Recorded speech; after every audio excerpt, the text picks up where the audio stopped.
الحمد لله رب العالمين والعاقبة للمتقين والصلاة والسلام على أشرف الأنبياء والمرسلين وعلى آله وأصحابه أجمعين أما بعد. السلام علیکم و رحمت الله تعالی و برکاته. محترم برادران و خواهران اهل ایمان و اسلام، بنده ابراهیم هستم خدمت شما.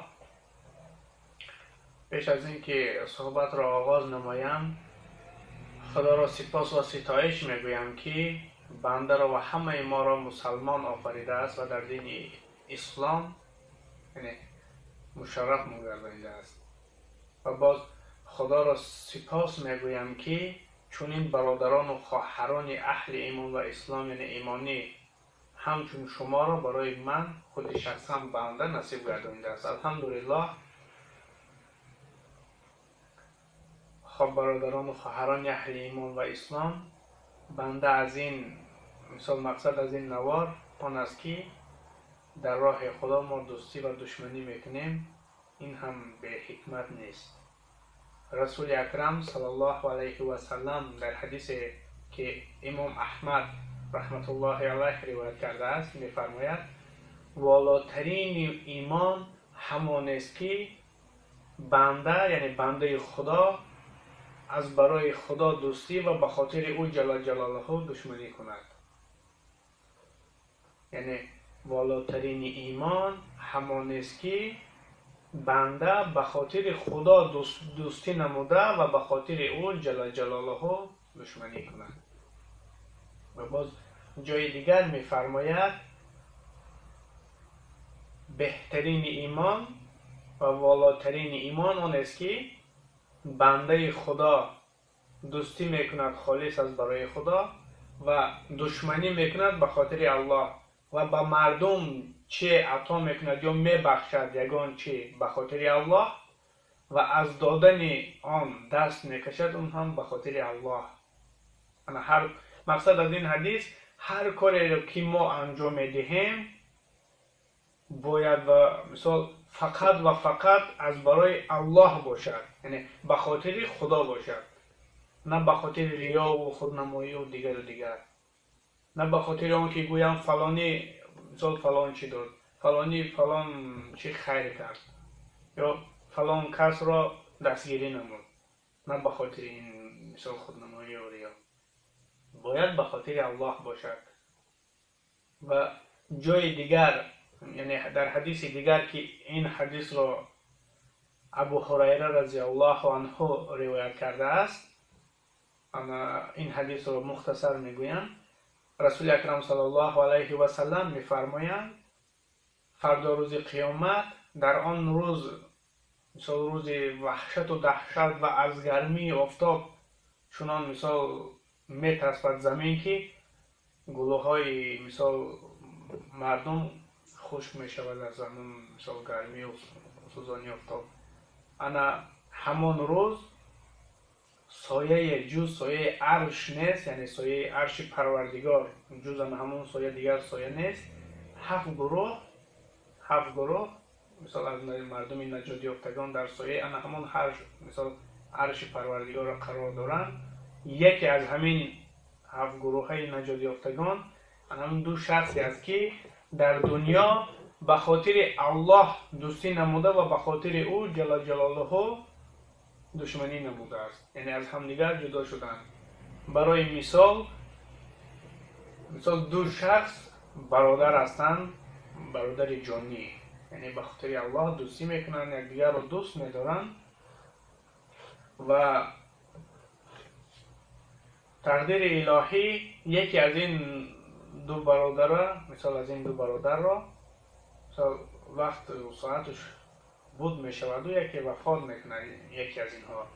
پس شخص دوم به خاطر از دست دادن او مثال در حق او دعا میکند و مثال کارهای خیر و صالح انجام میدهد و مثال در حق دو رکعت نماز و یا یگان کار دیگر انجام میدهد که این کار صالح. خب این هم همین شخص نیز در فردا روز قیامت در سایه عرش پروردگار است. و باز برای مثال دو نفر در زمان جاهلی، یعنی هر دو جاهل هستند، گمراه هستند در زمان جاهلی، مثال دوست و برادر جانی هستند، یعنی برادری هستند که غیر از مرگ یگان چی آنها را جدا که از همدیگر، مثال از یکدیگر جدا کرده نمیتواند. خب و وقتی که حق میآید، یعنی خداوند یکی از این دو برادر را، دو شخص را هدایت میکند و برای راست مثال هدایت میکند و یکی از این دو شخص حق را قبول میکند و مسلمان میشود. خب و دیگری در باطل و در امو جهل و گمراهی خود میماند، باقی میماند. پس انا همین ایمان آوردگی که حق را قبول نمود به خاطر الله، یعنی همون دین پاکش، او برادری که در جاهلی مثلا برادر جانی بودن او را ترک میکند به خاطر الله و مردم را دعوت میکند بر دین خود، یعنی او برادر خود را ترک میکند. دیگر میگوید که اگر خواهی که برادری ما ادامه بیابد پس بیا اسلام را قبول بکن، یعنی در راه حق بدرو، ما برادر هستیم. اگر که نخواهی پس ما دیگر برادر نیستیم. خب این هم همین شخص هم فردای قیامت در سایه عرش پروردگار است. همین مثال برادری که ما شخصا خود بنده با شما دارم، این هم به خاطر الله است، وگرنه بگیم برای ما یگان مثال ندارد، فایده یگان چی ندارد که از شما، از بسیاری از شما چقدر سخنهای بد و قبیح و دشنام میشنویم، برای ما یگان فایده ندارد. به همین خاطر هر کاری که خود بنده میکنم و از خداوند تمنا و امیدوار هستم که هر عمل و هر کاری رو که من شخصا خود بنده انجام میدهم خالص از برای خود، یعنی از برای خدا بگرداند و از ریا و خودنمایی پناه میبرم به سوی پروردگارم. خب برادران و خواهران عزیز، من همین برادری و مثال دوستی ما فقط و فقط از به خاطر الله هست و شما نیز کوشش بکنید که به خاطر الله مثال دوستی بکنید با شخصی که مثال دوستش می‌دارید و به خاطر الله دشمنی بکنید با شخصی که مثال دوستش نمی‌دارید. خب انا در این باب حدیثی است که رسول اکرم صلی الله علیه و سلم می‌فرماید شما مثال هر کسی را که در دنیا دوست داشتید فردا روز قیامت با آن شخص حشر میشوید، یعنی سر میبردارید.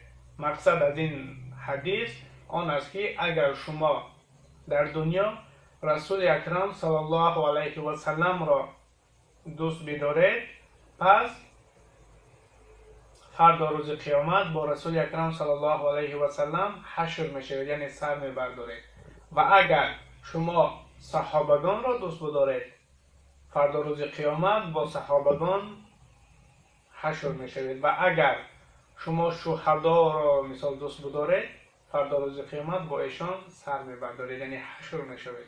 و اگر علما و علما و مثال دعوتچیان، یعنی داعیان را، کسانی که دعوت میکنند به اسلام، ایشان را دوست بدارید، پس شما فردا روز قیامت در مثال با همین علما و داعیها سر میبردارید.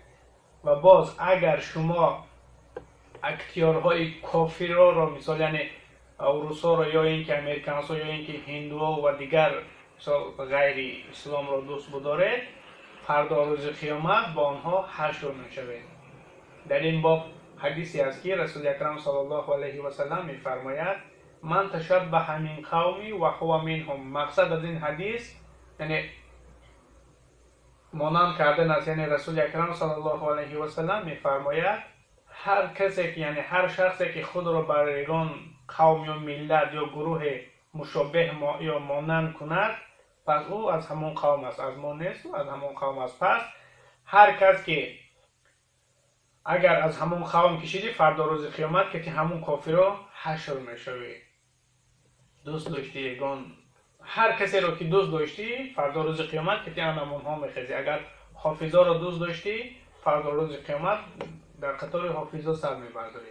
اگر علما رو دوست داشتی، فردا روز قیامت خیلی علما مثل سر میبرداری یا اینکه قارئ قرآن را یا اینکه صالحان را. خب مقصد از این و نیز در حدیث دیگر برای